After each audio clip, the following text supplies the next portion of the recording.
The Netflix teen drama Outer Banks is set in a region of North Carolina of the same name, but how accurate is the show really when compared with the real-life Outer Banks? Outer Banks is currently midway through its 4th season.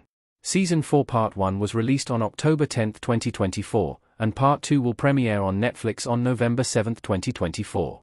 Although the characters of Outer Banks have expanded over time, the show primarily follows the stories of a small group of teenagers led by John Booker Routledge, John B. The group initially set out on a treasure hunt following the disappearance of John B.'s father, although Outer Banks also heavily focuses on the tense class divides in the Outer Banks. Despite the show's emphasis on the North Carolina setting, however, Outer Banks Season 4 filming locations suggest the show might not be entirely accurate when it comes to the true Outer Banks culture, environment, and people. Here's what Outer Banks gets right and wrong about the real Outer Banks in North Carolina. The Kooks vs. Pogues feud isn't real in the Outer Banks. The tension between the Kooks and the Pogues is one of the most significant aspects of Outer Banks. Protagonist John B. and his group of friends are among the Pogues, the working-class group in the Outer Banks who, in John B.'s own words, make a living bussing tables, washing yachts, running charters. The Pogues live on the south side, also referred to as the Cut, and are lower income compared to the Kooks.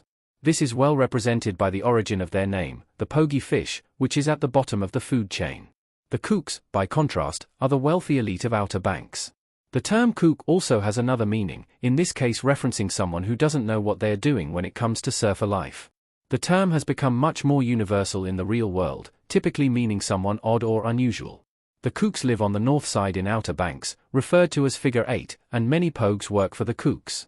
Because of these massive divides, there is plenty of animosity between the Pogues and the Kooks. In the real Outer Banks, or OBX, there are no such groups, at least not that go by those names. The slang term kook may be used, again meaning someone who is ignorant of the surfing lifestyle or, more commonly at this point, that someone is odd, but these groups were invented for Outer Banks. That doesn't mean that the underlying concepts aren't somewhat realistic, though. While the Kooks and Pogues might not be real, the class differences they represent in the Outer Banks are, in certain ways. Outer Banks scenery and class separation on the island are fairly accurate. Like the Kooks and Pogues, the Cut and Figure 8 are not real locations in the OBX. The Cut is entirely fictional, and the name Figure 8 seems to be borrowed from the Wilmington metropolitan area of North Carolina, which is quite far from the Outer Banks. Even so, it's accurate that the Outer Banks has some extreme wealth. It's also true that there are seasonal workers who come in just for the busy seasons, and plenty of people who live in the OBX do not come from wealth or occupy the multi-million-dollar homes in the area. Despite those different income brackets, the turf wars depicted throughout Outer Banks are not realistic. In the present day especially, there isn't any indication that the real-life Outer Banks has two clearly defined class groups that despise one another. That isn't to say there isn't any tension or resentment. Those sentiments, particularly regarding extreme wealth, permeate major United States locations across the country. It's reasonable to assume that, for some, OBX luxury is off-putting. However, the extent of the divisiveness is fabricated in Outer Banks. The scenery of Outer Banks is similarly mixed in terms of its accuracy. Most of Outer Banks was actually filmed in South Carolina, not North Carolina, which accounts for the environment in the show being similar to the real-life OBX but not a dead ringer. Although the show's Redfield Lighthouse is fictional, for example, the real OBX is known for its beautiful lighthouses, such as the Bodie Island Lighthouse. The more general features of the environment, though, are largely accurate, including the marshes and, of course, the water. The Outer Banks geography isn't entirely accurate in the show. Other treasure hunters on a boat in Outer Banks Season 4. Outer Banks has been called out on occasion for its inaccuracies, and one of the most significant complaints has been regarding the show's ferry to Chapel Hill. In real life, Chapel Hill is effectively landlocked, meaning accessing the area by ferry is impossible. In addition to this more serious deviation from the actual geography of the region, there are a number of smaller inaccuracies that no doubt stem from the show filming in a different area entirely.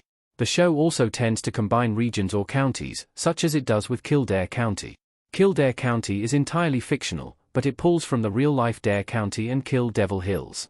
It's unsurprising in light of these approaches in Outer Banks that viewers who are from the OBX find it much less believable in terms of the show's geography, even if the differences may seem small to an outside observer. Outer Banks show is accurate to the general culture and social dynamics of the OBX. Interestingly, Outer Banks seems to be fairly accurate when it comes to several aspects of the show's representation of OBX culture. As mentioned, the OBX does have its fair share of wealth, and while boating might not be the go-to mode of transportation like it is in the show, there's plenty of boating, surfing, and similar ocean or water-based recreation in the real Outer Banks. The people who live in the real-life Outer Banks are also known for being outdoorsy and environmentally conscious, two traits that are prevalent in Outer Banks as well. Of course, it likely goes without saying that in a show that fictionalizes an entire region, there are going to be inaccuracies, and there are going to be varied opinions. Some viewers who are from the OBX feel as though the show bears almost no resemblance to the real location, while others think that, outside glaring issues such as the ferry to Chapel Hill, the show does a decent job of getting things right. It's clear both that Outer Banks takes liberties and that it tries to mirror the real OBX to a certain degree. Outer Banks show doesn't discuss the impact of tourism enough. Outer Banks pope surfing. With the real-life OBX being such a major vacation spot, it's inevitable that tourism is going to have an impact. There are obvious positives to tourism, such as it boosting the economy of the area.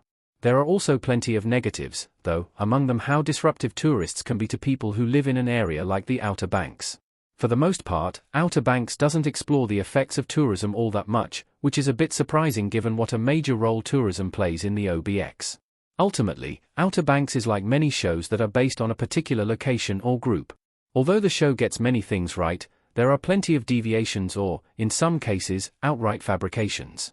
It's clear that Outer Banks is intended to be loosely based on the real-life Outer Banks, but the show also takes plenty of liberties, most notably with the major groups, the kooks and the pogues.